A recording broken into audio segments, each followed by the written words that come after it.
The distant howl of a coyote pierced the Montana twilight as Oliver Ackerman paced the weathered porch of his homestead, a place that, after 3 years, still didn't quite feel like home. The year was 1887, and the promise of prosperity that had drawn him westward now seemed as elusive as the horizon itself. At 32, Oliver had the calloused hands of a man who'd built everything he owned from nothing but determination and raw timber, and tonight, those hands trembled with a weariness that had settled deep in his bones. The ranch was modest by Montana standards, 400 acres of land that stretched toward the jagged silhouette of the mountains. What it lacked in grandeur, it made up for in potential, or at least that's what Oliver told himself on the days when doubt crept in like the winter chill. He'd left behind a struggling family business in Pennsylvania to chase the dream of open land and independence, carrying with him little more than his father's pocket watch and a stubborn belief that a man could carve his destiny from untamed wilderness. Oliver paused at the edge of the porch, his gaze settling on the cluster of grazing cattle, a pitiful 23 head, where there should have been 100. The drought had been merciless, and 3 months without significant rainfall had turned the once lush pastures into a sea of yellowed grass and cracked earth. Each day the watering hole shrank further, and with it, Oliver's hopes for making it through another season. The sound of approaching hoofbeats pulled his attention toward the dirt road that wound its way to his property. A single rider emerged from the gathering darkness, and Oliver recognized the elegant posture of Victoria Whitfield, the schoolteacher who had arrived in Timber Creek just 6 months prior. She rode side saddle, her back straight, despite what must have been an exhausting journey from town, and her chestnut hair was swept into a practical bun beneath a modest bonnet. "Evening, Mr. Ackerman," she called as she approached, her voice carrying across the still air. "I hope I'm not intruding." Oliver straightened his worn vest and ran a hand through his unruly sandy hair. "Miss Whitfield, this is unexpected." She brought her mare to a halt and allowed Oliver to assist her descent, her gloved hand resting momentarily in his as she found her footing. Up close, he could see the fatigue around her hazel eyes, though she offered him a warm smile. "I've come with news," she said, reaching into the leather satchel that hung at her side. "The town council met this afternoon. They've agreed to purchase your beef for the harvest festival next month. It's not much, but it might help tide you over." Oliver's heart quickened at this small reprieve. "That's mighty kind of them, and of you to ride all this way to tell me." "It wasn't entirely selfless," Victoria admitted, a slight flush coloring her cheeks. "I also wanted to bring these." She withdrew a stack of papers from her bag. "Essays from the children. They've been writing about their family's journeys west. I thought perhaps during your quiet evenings, you might enjoy reading them." The gesture caught Oliver off guard. Few in Timber Creek had shown interest in the solitary rancher who kept to himself, attending church only on Christmas and Easter, and rarely lingering in town after completing his business.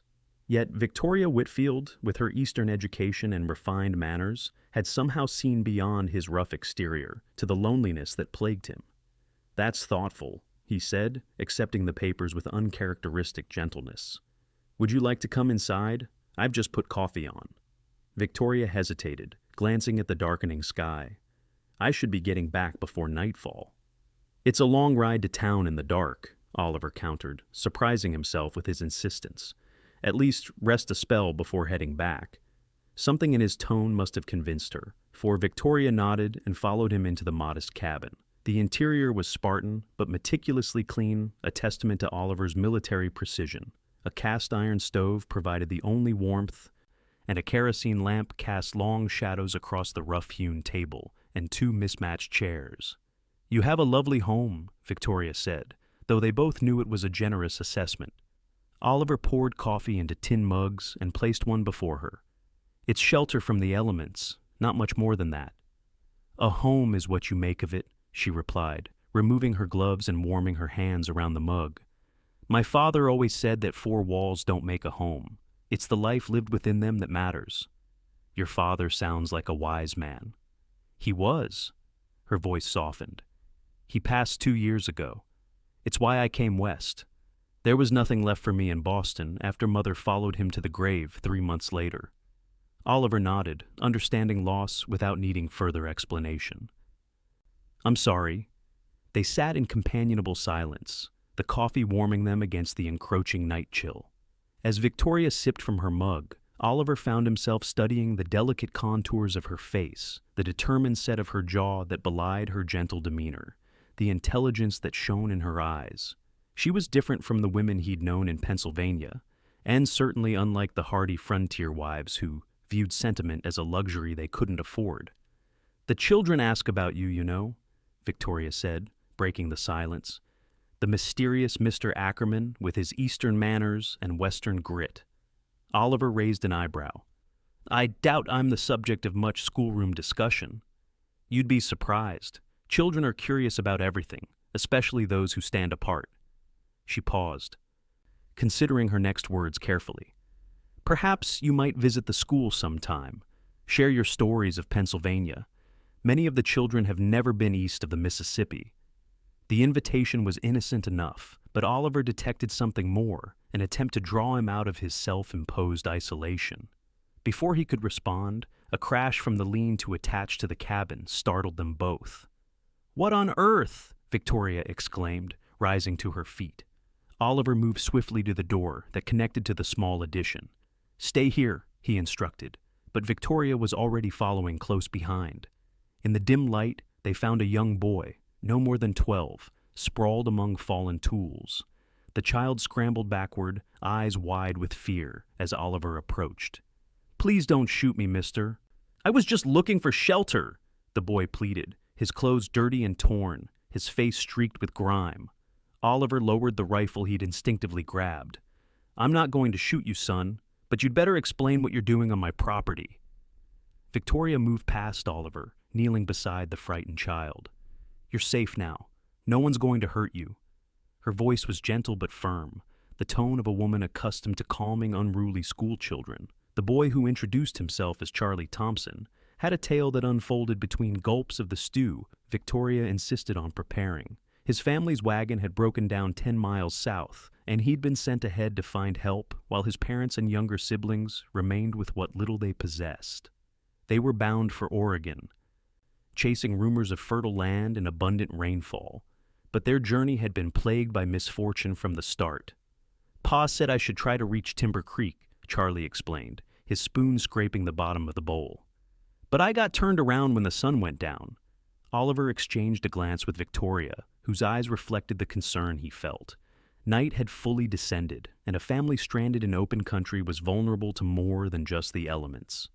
"We need to help them," Victoria said simply, as if there could be no question about their course of action. And so, under a canopy of stars, Oliver hitched his strongest horses to the wagon, while Victoria packed food and blankets. Charlie, revived by the meal and the prospect of rescue, bounced anxiously from foot to foot as Oliver lifted a lantern to guide their way. "Miss Whitfield, you should stay here," Oliver suggested, knowing even as he spoke that his words would be futile. Victoria's expression was resolute as she climbed onto the wagon seat. "Those children will need a woman's care, Mr. Ackerman. I'm coming with you." The journey through the darkness tested both horses and humans alike. The trail was treacherous, with sudden dips and protruding rocks that threatened to overturn the wagon at every turn. Charlie, seated between Oliver and Victoria, pointed the way as best he could, his young eyes straining to recognize landmarks in the moonlight. They found the Thompson family huddled around a meager fire, the mother clutching a feverish infant to her chest, while 2 other children slept fitfully nearby. The father stood guard with an ancient revolver that looked more likely to harm its user than any potential threat. Relief washed over their gaunt faces as Charlie ran to them, exclaiming about the kindness of the strangers who'd come to their aid. Victoria immediately went to Mrs. Thompson, her hands gentle as she examined the baby, while Oliver assessed the broken axle on their wagon. "We'll need to leave it," he told Mr. Thompson, whose shoulders slumped at the news. "Take what you can carry. The rest I can come back for when there's daylight." The family's possessions were pitifully few: clothing, a family Bible, a set of tarnished silverware that Mrs. Thompson insisted was her grandmother's, and all fit easily into Oliver's wagon. With the Thompsons safely aboard, they began the slow journey back to the ranch, the night growing colder around them. Victoria sat with Mrs. Thompson and the baby in the back of the wagon, her coat wrapped around both of them. She sang softly, a lullaby that seemed to soothe not only the infant, but everyone who heard it. Oliver found himself straining to catch the melody over the creak of the wagon wheels and the steady rhythm of the horses' hooves. It was well past midnight when they finally returned to the cabin. Oliver worked quickly to stoke the fire, while Victoria organized sleeping arrangements. The Thompson children were settled near the stove, wrapped in every spare blanket Oliver possessed, while the parents took the only bed, the mother still holding her sick child. Oliver and Victoria, by unspoken agreement, would keep vigil through the night. They sat at the table, voices lowered to avoid disturbing their exhausted guests. "You're good with them," Oliver observed, watching as Victoria periodically checked on the sleeping children. "The children, I mean." She smiled tiredly. "It's my calling, I suppose. There's something about guiding young minds that gives purpose to my days." "Is that why you came to Timber Creek? To teach?" Victoria considered the question. "Partly, but also to find something I'd lost in Boston, a sense of usefulness, perhaps. After my parents died, the society I'd grown up in suddenly seemed hollow. All those teas and recitals and carefully orchestrated courtships." She shook her head. "Out here, life is harder but more honest. People value you for what you can contribute, not for your family name or the elegance of your penmanship." Oliver nodded, understanding more than he could articulate. "I know something about leaving behind expectations." "Your family didn't approve of your move west?" "My father built a carpentry business from nothing. He expected me to take it over, expand it. When I told him I was heading to Montana, he said I might as well throw myself into the Atlantic for all the good it would do." Oliver's mouth twisted in a rueful smile. "Sometimes I wonder if he wasn't right." Victoria's hand reached across the table, resting briefly on his. "You've built something here, Mr. Ackerman, something that's yours alone. That takes courage." The touch was fleeting, but left an impression that lingered long after she withdrew. Oliver found himself wanting to tell her things he'd never spoken aloud about the crushing weight of disappointing his father, about the nights he lay awake wondering if he'd made a terrible mistake, about the fierce pride he felt when he looked out over land that he'd tamed with his own 2 hands. Instead, he asked, "Would you call me Oliver? Mr. Ackerman makes me feel like I should be wearing a waistcoat and offering investment advice." Her laughter, though quiet, lit up her entire face. "Only if you'll call me Victoria." "Victoria," he repeated, finding unexpected pleasure in the way her name felt on his lips. The following days established a routine none of them had anticipated. The Thompsons, grateful for the shelter, insisted on earning their keep. Mr. Thompson proved skilled with horses, while his wife took over the cooking, transforming Oliver's basic provisions into meals that reminded him of his mother's kitchen in Pennsylvania. Victoria rode out each morning to teach at the schoolhouse in Timber Creek, returning in the late afternoon with books and occasionally supplies from the general store. Oliver found himself watching for her arrival, the sight of her approaching on horseback becoming the highlight of his day. The baby's fever broke on the 3rd night, and the collective relief in the cabin was palpable. Victoria had spent hours bathing the child's forehead with cool water, murmuring prayers that seemed to fill the room with a quiet strength. When the infant finally opened his eyes, alert and hungry, Mrs. Thompson wept while her husband stood awkwardly by, his hand on Victoria's shoulder in a gesture of wordless gratitude. Oliver, observing from the doorway, was struck by the tableau of Victoria cradling the child, her face radiant with exhaustion and joy. Something shifted within him, a recognition of what his solitary existence had been lacking. As the week progressed, Oliver and Mr. Thompson salvaged what they could from the abandoned wagon and repaired Oliver's fence line. The cattle seemed to thrive under the additional attention, and even the weather cooperated, bringing a gentle rainfall that promised to revive the parched pastures. The evenings became a time of stories and simple pleasures.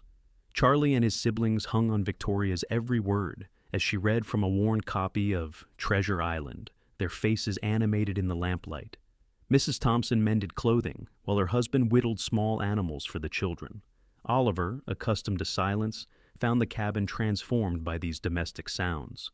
On the 10th night, as the children slept and the Thompsons retired early, Oliver and Victoria sat on the porch, watching as lightning illuminated distant clouds. "They'll be moving on soon," Victoria said, her voice tinged with something that might have been regret. Mr. Thompson says they can be ready to travel by week's end. Oliver nodded, surprised by his own reluctance to see them go. They're good people. Oregon will be lucky to have them. And you'll have your home to yourself again, Victoria added, studying his profile in the darkness. It hasn't been as disruptive as I might have expected, he admitted. The children bring a certain life to the place. Children have a way of doing that. She smiled, drawing her shawl tighter around her shoulders as a cool breeze swept across the porch. Have you never thought of having a family of your own, Oliver? The question, innocent as it was, stirred complicated emotions. Once, perhaps, back in Pennsylvania, there was a young woman, Elizabeth Hargrove. Our families had all but arranged our marriage since childhood. But when I decided to come west, she wouldn't follow. I never asked her to, Oliver confessed. Elizabeth was meant for drawing rooms and Sunday socials. She would have withered out here like a hothouse flower planted in open ground. He paused, memories of a life that now seemed to belong to someone else entirely. And you? I find it hard to believe Boston's eligible bachelors let you slip away without a fight. Victoria laughed softly. There was one, a banker's son with impeccable credentials and a house on Beacon Hill. We were practically engaged when my father fell ill. Afterwards, when the family fortune proved less substantial than everyone had assumed, she shrugged. Let's just say his affections didn't extend to a wife who would need to work for her living. His loss, Oliver said simply, meaning it more than he'd expected to. Their conversation drifted to safer topics, the harvest festival preparations, the progress of Victoria's students, the weather patterns that old-timers in Timber Creek swore predicted a harsh winter ahead. Yet beneath the ordinary exchange lay an awareness that had been growing between them, a connection neither had anticipated, but both increasingly valued. When Victoria rose to leave, citing the early morning that awaited her, Oliver found himself reluctant to end the evening. I could ride with you to the schoolhouse tomorrow, he offered. There's a broken shutter the children mentioned. I could fix it while you teach. Her smile was worth any number of carpentry tasks. I'd like that, Oliver. The children would too. The next day marked a turning point. Oliver rode alongside Victoria to the one-room schoolhouse that served Timber Creek and the surrounding homesteads. The children, ranging from 6 to 16, regarded him with open curiosity as he set about repairing not only the shutter, but several other items that had clearly needed attention for some time. He worked within earshot of Victoria's lessons, impressed by the clarity and patience with which she guided her diverse group of students. When she asked him to speak to the class about his journey west, Oliver found himself engaged in a lively discussion with children eager to compare their own family's experiences. "Will you come again, Mr. Ackerman?" asked a freckle-faced girl as the school day ended. Before Oliver could respond, Victoria interjected, "Mr. Ackerman is a very busy man, Emma. He has a ranch to run." "But he could come for the spelling bee next week," the girl persisted. "My ma says he's sweet on you, Miss Whitfield, so he'll probably want to anyway." The schoolroom erupted in giggles while Victoria's cheeks flushed crimson. "Emma Thompson, that is quite enough." Oliver, fighting his own embarrassment, busied himself with gathering his tools, though he couldn't help noticing Victoria's flustered attempts to dismiss the children. When the last pupil had departed, she approached him with evident mortification. "I apologize for Emma's impertinence," she said, unable to meet his eyes. "Children repeat what they hear without understanding." "There's no need for apologies," Oliver assured her, finding unexpected courage in her discomfort. "Though I would like to attend the spelling bee, if the invitation stands." Victoria looked up, surprise giving way to a cautious smile. "It does. Thursday afternoon. Though I should warn you, the competition can be quite fierce." "I'll risk it," he replied, and the tension between them dissolved into shared laughter. The return journey to the ranch was marked by an ease that hadn't existed before. They rode side by side, discussing books they had both read, comparing childhood memories, discovering common ground despite their different backgrounds.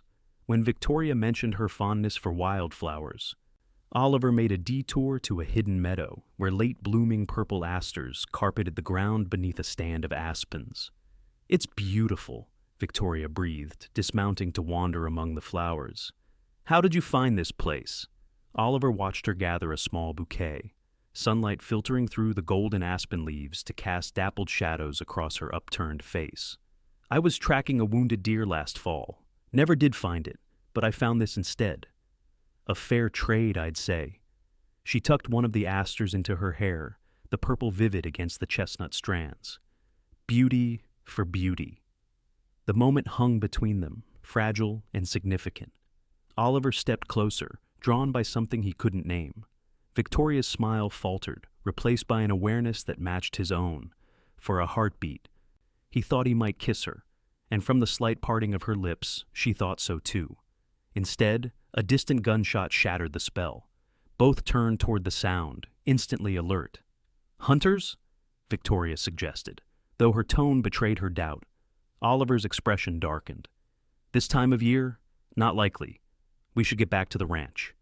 They rode hard, anxiety building as they approached the homestead. The sound of more gunshots spurred them on, and as they crested the final rise, a chaotic scene came into view. 3 mounted men were circling the cabin, firing into the air, while Mr. Thompson stood on the porch with his ancient revolver, clearly outmatched but determined to protect his family inside.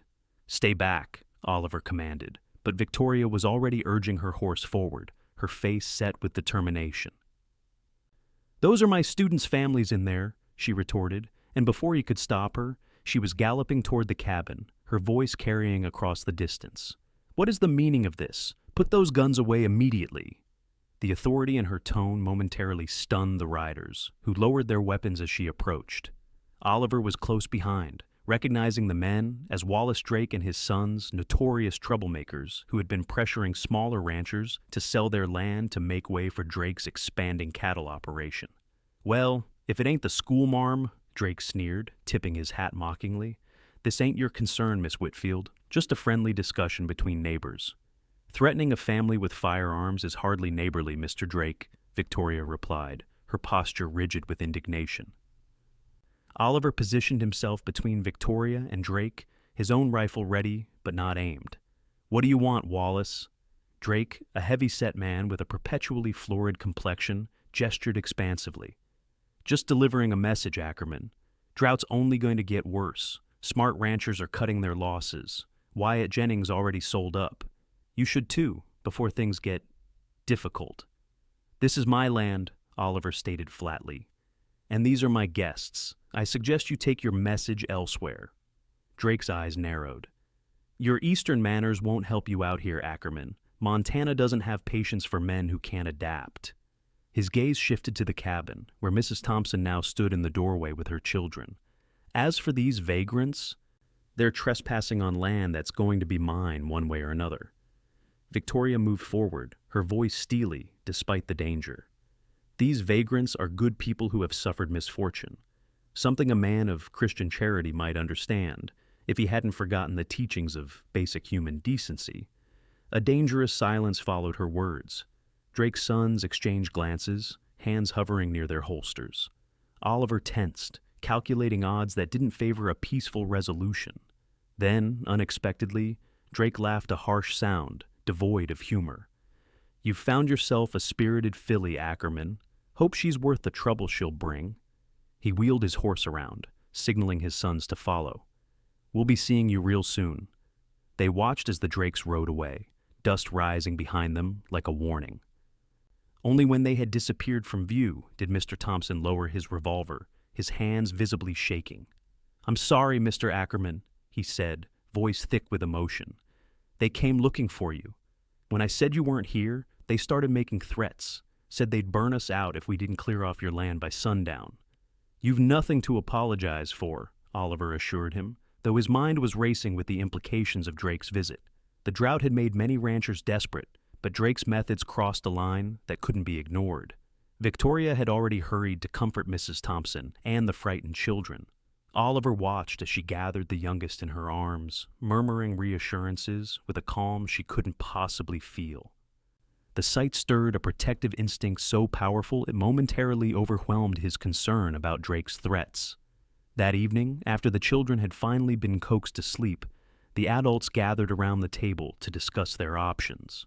Mr. Thompson, still shaken by the confrontation, proposed leaving immediately to spare Oliver further trouble. "Nonsense," Oliver said firmly. "Drake's quarrel is with me, not you, and I won't let him dictate who stays on my property." Victoria, who had been unusually quiet, spoke up. "This isn't just about today. Drake's been systematically forcing smaller ranchers out for months. The Stevensons, the Larsons, they all sold to him after similar incidents." Her eyes met Oliver's across the table. "The town council has been turning a blind eye because Drake employs half the men in Timber Creek at his sawmill. So we're on our own," Oliver concluded, not surprised, but disappointed nonetheless. Victoria's expression hardened with resolve.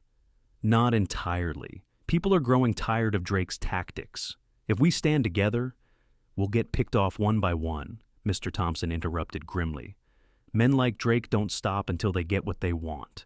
The discussion continued late into the night, possibilities explored and discarded as each revealed its flaws. Eventually, Mrs. Thompson insisted everyone get some rest, though it was clear sleep would be elusive for all of them. As the Thompsons retired, Victoria lingered at the table, her hands wrapped around a cup of cold tea. Oliver sat beside her, the weight of the day evident in the set of his shoulders. "You should have stayed back when I told you to," he said quietly, the fear he'd felt when she rode toward armed men still fresh in his memory. Victoria's chin lifted slightly. "I couldn't. Just as you couldn't have hidden in the trees while Mr. Thompson faced them alone. It's different. This is my fight." "Is it?" She turned to face him fully. "Drake threatens the peace of this entire community, my students, their families. That makes it my fight too." Oliver wanted to argue, to insist she stay safe regardless of her principles, but the determination in her eyes told him such arguments would be futile. Instead, he found himself admiring her courage, even as it terrified him. "We'll need a plan," he conceded. "Something Drake won't expect." Victoria's smile was both weary and resolute. "I believe we just might have one, but it will require the cooperation of people who have, until now, been too frightened to stand against him." The following day, Oliver rode into Timber Creek with Victoria, leaving the Thompsons to watch over the ranch. The town was busier than usual, Saturday bringing in folks from outlying homesteads for supplies and socializing. They separated at the general store, Victoria, to speak with the wives of influential townsmen, Oliver to meet with Sheriff Donovan, a man known more for his political acumen than his bravery. "I sympathize, Ackerman. Truly I do," Donovan said, leaning back in his chair as Oliver recounted the previous day's events. "But unless Drake or his boys actually hurt someone, my hands are tied. Threatening words and shooting in the air don't give me cause to lock them up." "So we wait until someone gets killed?" Oliver demanded, frustration building. Donovan had the grace to look uncomfortable. "Look, Wallace Drake is a powerful man in these parts. He holds notes on half the businesses in town, including this office. I start arresting his boys for what he calls high spirits. And next thing you know, I'm out of a job, and some trigger-happy deputy is wearing this star." Oliver left the sheriff's office no closer to a solution than when he had entered. On the boardwalk outside, he encountered Jacob Stern, the Jewish merchant whose dry goods store was one of the few establishments not indebted to Drake. "Heard about your trouble with Drake," Stern said without preamble, falling into step beside Oliver. "Not the first. Won't be the last. Victoria Miss Whitfield thinks the town might stand together against him." Stern chuckled, though there was no humor in it. "A noble thought from a noble lady.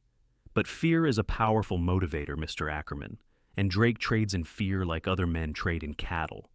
So we just surrender, let him take whatever he wants?" The older man's eyes, shrewd behind wire-rimmed spectacles, assessed Oliver carefully. "I didn't say that. Come, let's not discuss this in the street." In the back room of Stern's store, away from curious ears, the merchant outlined what he knew of Drake's operations, the leveraging of debts, the mysterious fires that plagued those who refused to sell, the men who disappeared after speaking out against him. "He's building an empire," Stern concluded, "and empires require land. Your ranch might seem insignificant to you, but it controls access to the Northern Valley. Drake wants it, and what Drake wants, he usually gets." "Not this time," Oliver stated, the quiet determination in his voice causing Stern to regard him with newfound interest. "Perhaps not," the merchant agreed thoughtfully. "Miss Whitfield was here earlier.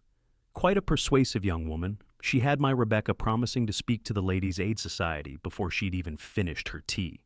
By the time Oliver and Victoria reunited for the journey back to the ranch, the foundations of resistance were being laid throughout Timber Creek. The plan, audacious in its simplicity, relied on the one thing Drake couldn't control: the collective will of a community tired of being bullied.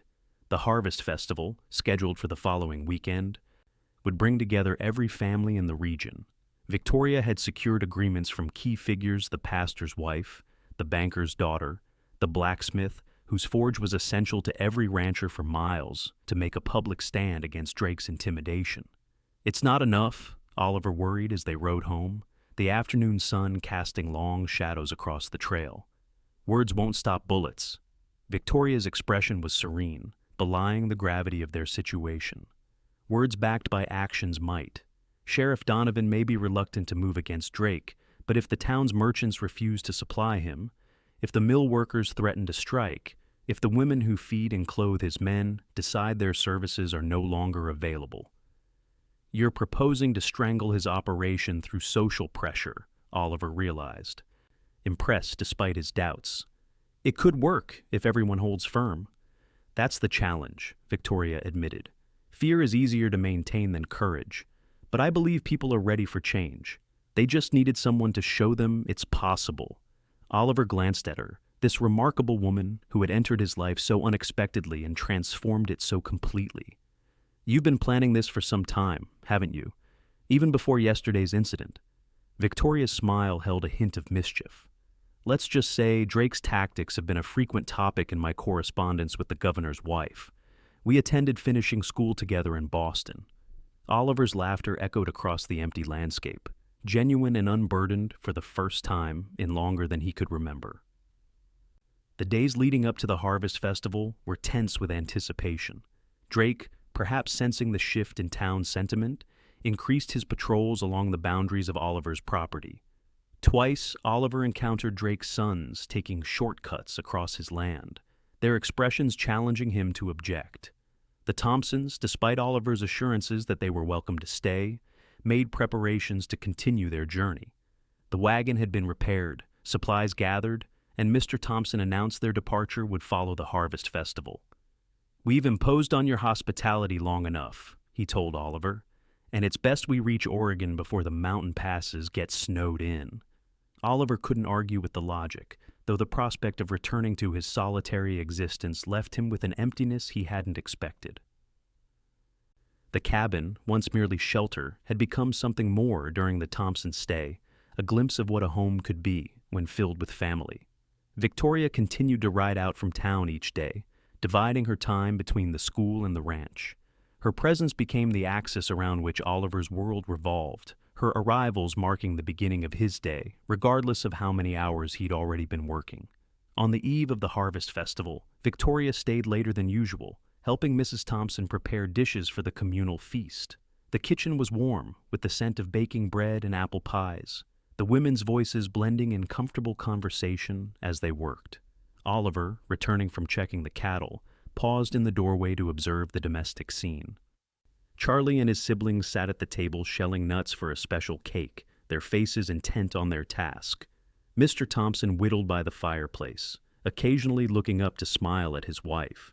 And Victoria, flour dusting her cheek and her sleeves rolled up, seemed to belong there in a way that made Oliver's chest ache with longing.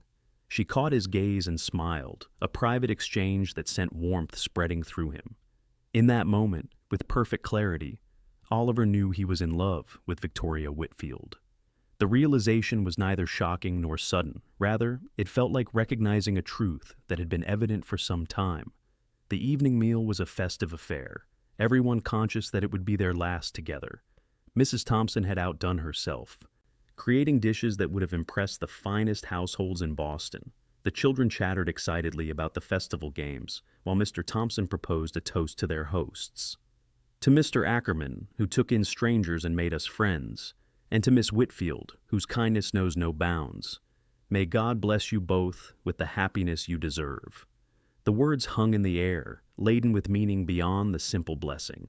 Victoria's eyes met Oliver's across the table, and something unspoken passed between them, an acknowledgement of possibilities neither had dared voice aloud.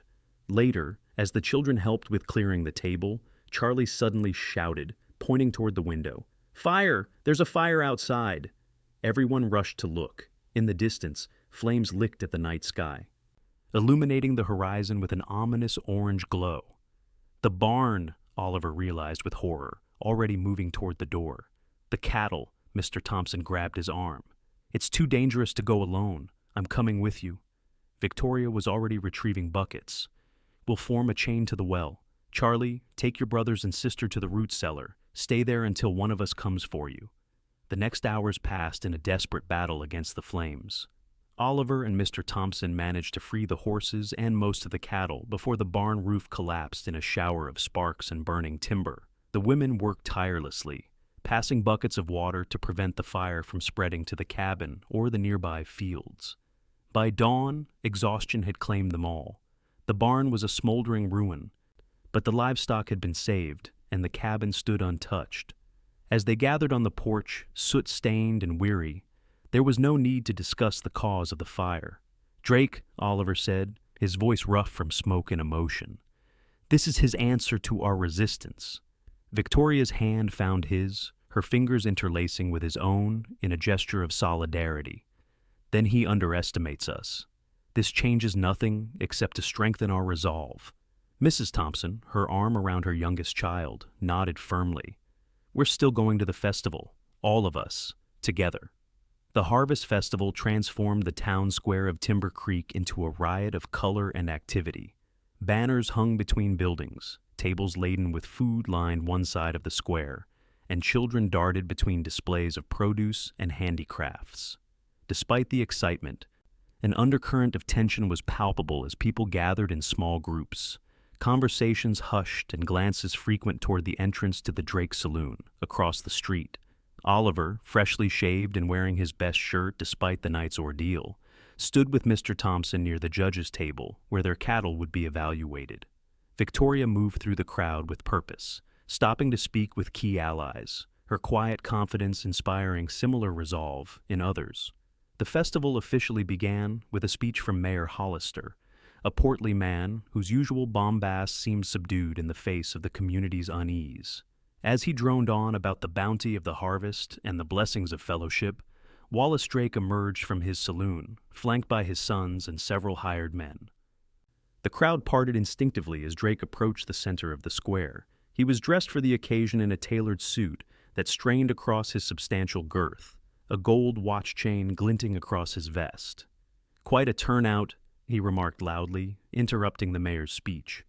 "Good to see everyone enjoying themselves, especially those who might not have much to celebrate in the coming months." His gaze settled meaningfully on Oliver. Mayor Hollister cleared his throat nervously. "Mr. Drake, perhaps you'd like to say a few words, as our most successful businessman." "I would indeed," Drake cut in, mounting the small platform that had been erected for the speakers. He surveyed the crowd with the confidence of a man accustomed to commanding attention. "Friends and neighbors, we face challenging times. The drought has strained resources, and difficult decisions must be made. Some among us," again, his eyes found Oliver, "cling to unrealistic expectations about what can be sustained in this harsh territory." The murmurs that rippled through the crowd were not entirely supportive. Victoria had positioned herself near the front, her expression neutral, but her posture radiating determination. Drake continued, seemingly oblivious to the shifting mood. "I've always believed in the future of Timber Creek. That's why I've invested heavily in our community. The sawmill, the saloon, the new mercantile I'm planning, all bringing prosperity to our little town. But progress requires change, and change can be painful for those unwilling to adapt." "Like barn fires in the night?" The clear question came from Jacob Stern, who stood with his arms crossed at the edge of the gathering. "Is that the kind of change you mean, Drake?" A sudden stillness fell over the crowd. Drake's face darkened, but before he could respond, Victoria stepped forward. "Mr. Drake speaks of investment in the community," she said, her voice carrying effortlessly across the square. "Yet, true investment isn't measured in buildings or businesses, but in the well-being of every family that calls this place home." "Well said, Miss Whitfield," called Mrs. Donovan, the sheriff's wife, from near the food tables. and I believe every family here deserves to live without fear of losing their home to mysterious fires or coerced sales." Drake's confident smile faltered slightly. "Now, ladies, business matters concern us all," interrupted Rebecca Stern, stepping forward to stand beside Victoria, "especially when that business includes threatening families like the Thompsons who sought shelter with Mr. Ackerman after their wagon broke down." The momentum was shifting visibly as more women moved to join Victoria and Mrs. Stern. The men, initially hesitant, began to follow their wives' lead, forming a solid wall of community facing Drake and his increasingly uncomfortable supporters. "This is absurd," Drake blustered, looking to Sheriff Donovan for support. "I've broken no laws. If Ackerman can't protect his property from accidental fires—" "There was nothing accidental about last night's fire," Oliver stated, moving to stand beside Victoria. "Just as there was nothing accidental about the fires at the Jenkins place or the threats against the Stevensons before they sold out." Drake's face flushed with anger.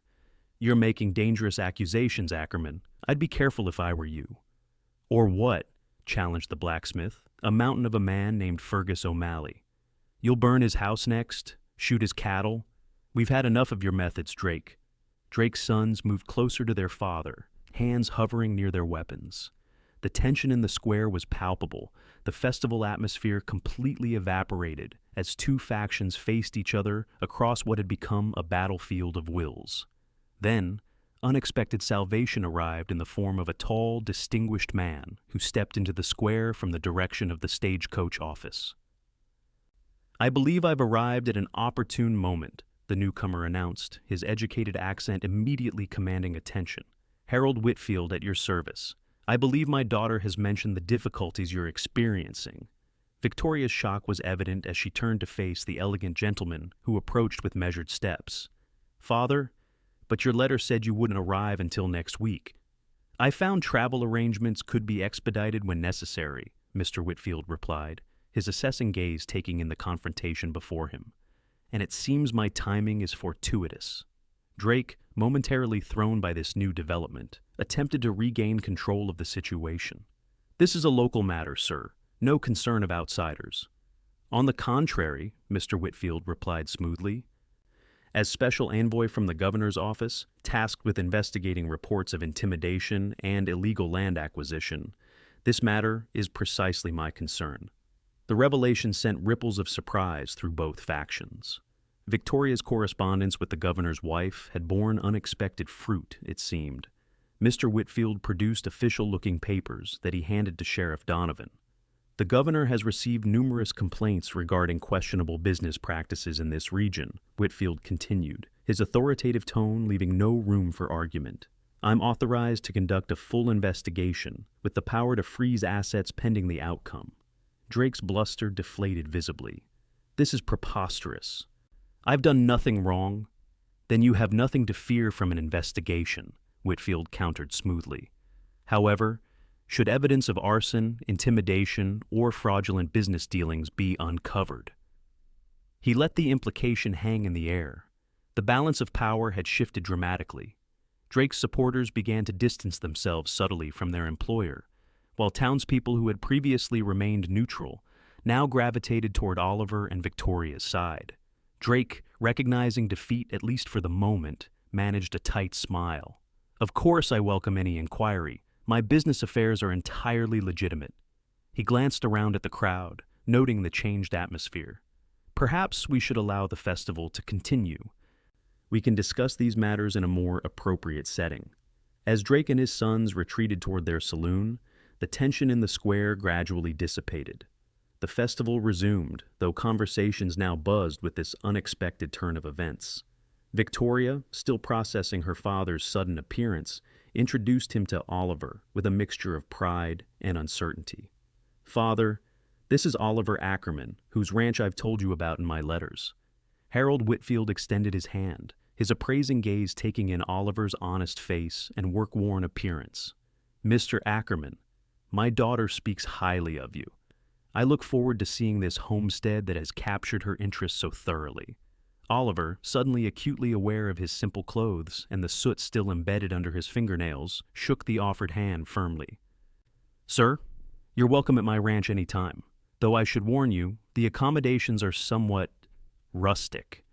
Whitfield's smile was remarkably like his daughter's. "I didn't come west expecting the comforts of Boston, Mr. Ackerman. Adventure requires certain sacrifices." The remainder of the festival passed in a blur of introductions and explanations. Victoria remained by Oliver's side throughout, her hand occasionally finding his in moments of shared triumph or amusement. The Thompson family's story became something of a centerpiece, with Mrs. Thompson's pies winning first prize and Mr. Thompson engaging in animated discussions about farming techniques in Oregon with interested neighbors. By sunset, as lanterns were lit around the square and a fiddle band began playing for dancing, a new sense of community had emerged in Timber Creek. Drake's immediate threat had been neutralized, though Oliver harbored no illusions that the man had been permanently defeated. Still, the united front presented by the townspeople suggested Drake's days of unchallenged dominance were over. Victoria and Oliver found a quiet moment away from the celebrations, standing beneath a cottonwood tree at the edge of the square. Harold Whitfield was deep in conversation with Jacob Stern and several other prominent citizens, occasionally glancing toward his daughter with a thoughtful expression. "You never mentioned your father was connected to the governor," Oliver said, still processing the day's unexpected developments. Victoria smiled apologetically. "I didn't know he was. My letters to Catherine, the governor's wife, must have prompted more action than I anticipated. Father was in banking before my mother's death. He must have found a new purpose in government service." "He came all this way because of your letters?" "He came all this way because of me," Victoria corrected gently. "After Mother died, we drifted apart. My decision to come west was partly to escape the memories in Boston, but also to find myself away from his expectations." She gazed toward her father, her expression softening. "His coming here means more than just helping with Drake. It means he's finally accepted the choices I've made." Oliver considered this, understanding better than most the weight of parental expectations. And what choices are those exactly? Teaching in a frontier town, helping stranded travelers, standing up to local tyrants? Victoria turned to face him fully, moonlight silvering her features, as she regarded him with quiet intensity. "Choosing a life that matters, Oliver. Finding purpose in serving others rather than society. And perhaps—" She hesitated, then continued with newfound courage. "Perhaps choosing a partner based on character rather than connections." The implications of her words hung between them, like the evening mist rising from the nearby creek. Oliver stepped closer, drawn by a certainty that had been building since that first evening when she'd ridden to his ranch with news of the town council's decision. "Victoria," he began, his voice low with emotion, "I'm not a man of great means or social standing. What I have is land that demands everything I can give it, and even then offers no guarantees. But if that's enough, if I'm enough, I'd like to court you properly, with your father's blessing." Her smile illuminated the gathering darkness. "I believe you'll find my father surprisingly amenable. He was just saying how impressed he is by your standing in the community." "Was he now?" Oliver glanced toward Harold Whitfield, who raised his glass in what seemed suspiciously like a toast. "And what about you, Victoria? What would make you happy?" "This," she said simply, reaching up to touch his cheek. "A life of purpose, a community worth fighting for, and a partner who understands that wealth isn't measured in dollars, but in moments like these." Their first kiss, beneath the cottonwood tree with music drifting on the evening breeze, felt like the culmination of a journey neither had known they were undertaking. When they rejoined the festivities hand in hand, the knowing smiles that greeted them suggested their courtship had been anticipated by everyone, except perhaps themselves. The following months brought changes both expected and surprising. Harold Whitfield, rather than returning immediately to the capital, took rooms in Timber Creek and became instrumental in reshaping the town's governance.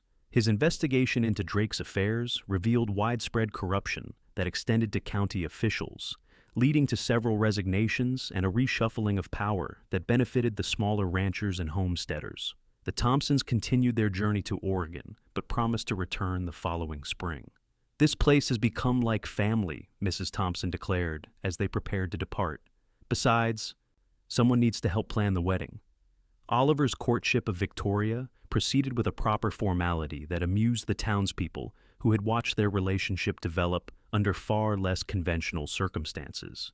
Sunday walks after church, chaperone dinners at the hotel, and carefully worded letters, when Victoria's teaching duties kept them apart, all the traditional elements were observed, even as their connection deepened beyond what such customs could contain.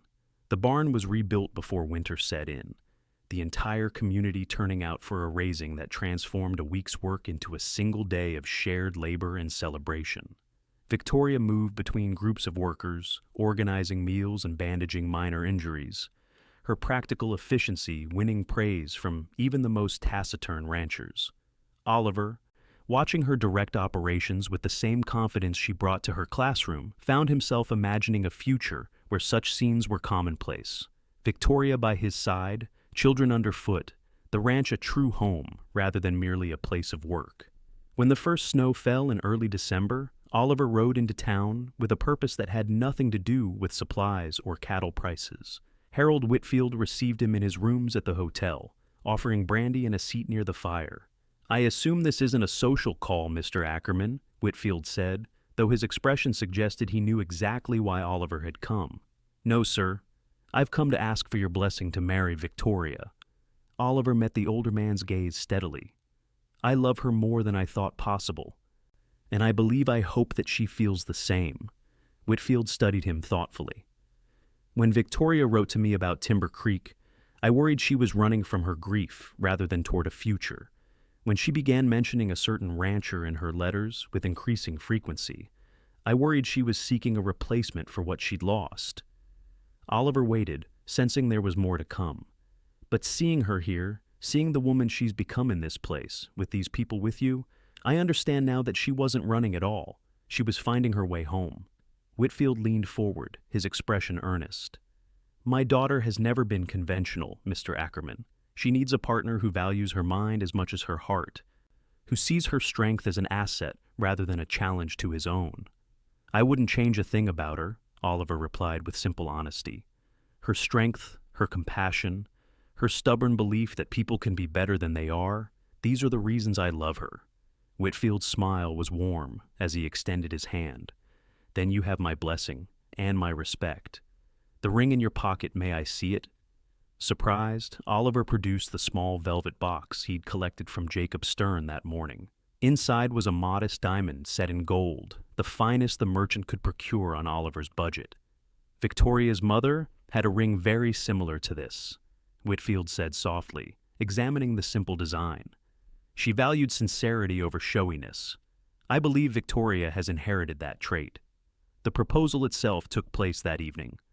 As snowflakes danced in the lamplight outside Victoria's small cottage behind the schoolhouse, Oliver had prepared a speech that fled his mind entirely when Victoria opened the door, her hair loose around her shoulders and her eyes bright with welcome. Instead, he simply held out the ring, his heart in his eyes as he asked, "Will you make a home with me, Victoria? Not just a house or a ranch, but a true home." Her answer required no words, though the kiss that followed spoke volumes about their shared future. They were married on Christmas Eve in the town church, decorated with evergreen boughs and candles that transformed the simple space into a cathedral of light. Victoria wore a gown of deep blue velvet that Harold had commissioned from Denver, with lace at the collar that had belonged to her mother. Oliver, in a new suit that still felt stiff despite Jacob Stern's assurances about its perfect fit, waited at the altar with a mixture of nerves and absolute certainty. When Victoria appeared at the church entrance on her father's arm, a collective murmur of appreciation rose from the assembled townspeople. Oliver, seeing only her radiant face, felt his chest tighten with emotion, so profound it bordered on pain. That this remarkable woman had chosen him, had agreed to build a life in this harsh but beautiful land, seemed a miracle beyond understanding. The ceremony itself was brief but meaningful, with Reverend Fletcher speaking eloquently about partnership and perseverance. When Oliver slipped the ring onto Victoria's finger, his hand steady despite his racing heart, she looked up at him with such love that the church and its occupants seemed to fade away, leaving only the two of them in a moment of perfect connection. The celebration that followed at the hotel lasted well into the night, with even Wallace Drake his influence diminished, but his presence still acknowledged, offering grudging congratulations, and a surprisingly generous gift of timber for spring improvements to the ranch house. Harold Whitfield, who had become something of a town favorite with his dry wit and Eastern sophistication, gave a toast that brought tears to many eyes, including his own. "To beginnings that arise from endings," he said, raising his glass to the newly married couple, "to dreams that survive drought and doubt. And to my daughter and her husband, may your home be as strong as your hearts and as boundless as the land you love." Spring brought renewal to both the land and the ranch. The drought broke with steady rains that turned the pastures emerald green and filled the streams to overflowing.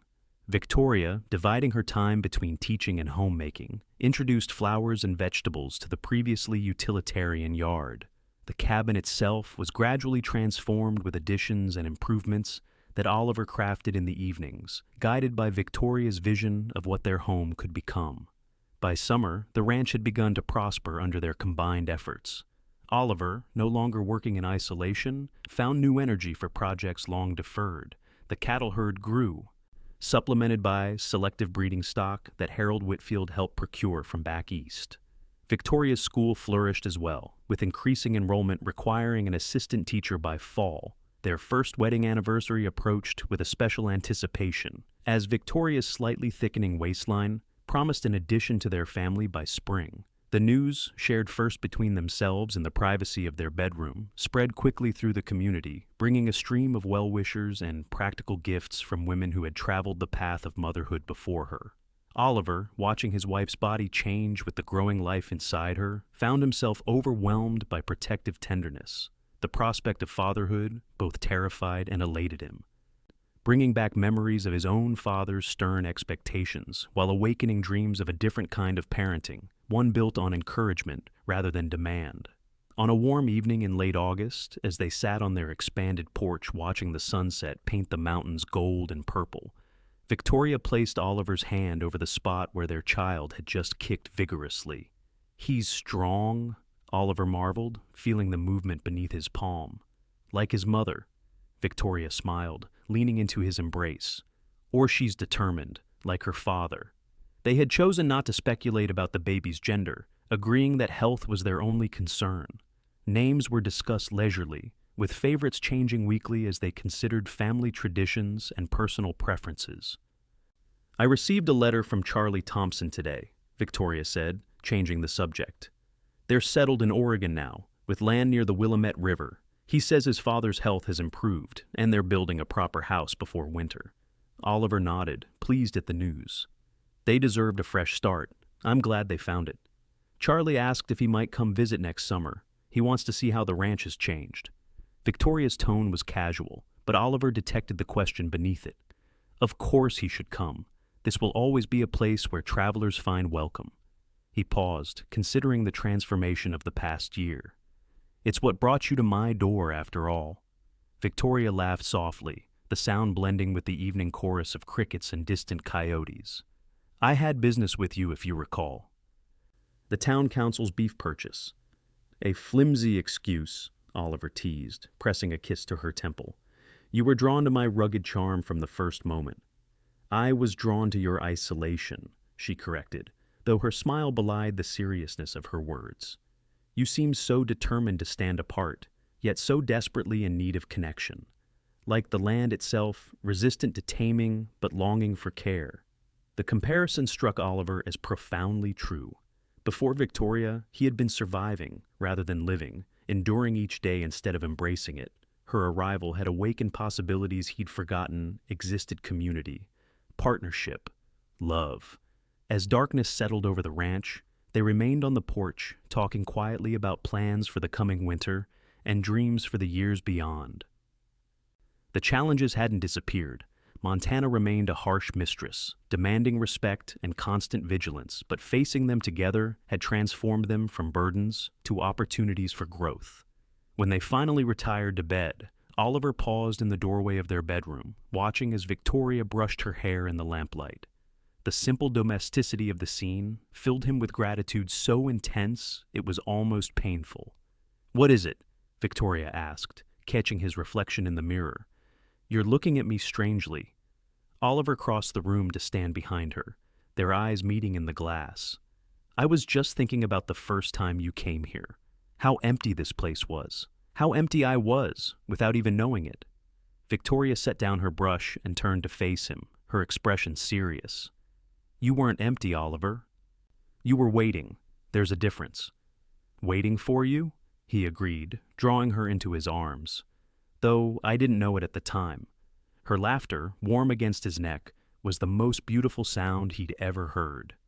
Well, Mr. Ackerman, I'm glad I found you, even if I had to ride miles through Montana dust to do it. Worth the journey? He asked, the question only half teasing. Victoria's answer was in the kiss she pressed to his lips, in the hand that cradled his face with infinite tenderness, in the promise of their child growing between them. It was in the home they'd built together, in the community they'd helped strengthen, in the future they'd continue to shape day by day, season by season, year by year. Outside, the Montana night embraced their ranch no longer merely a place of work, but a sanctuary of love, a testament to the healing power of connection and the enduring strength of two hearts that had found in each other exactly what they needed to become whole.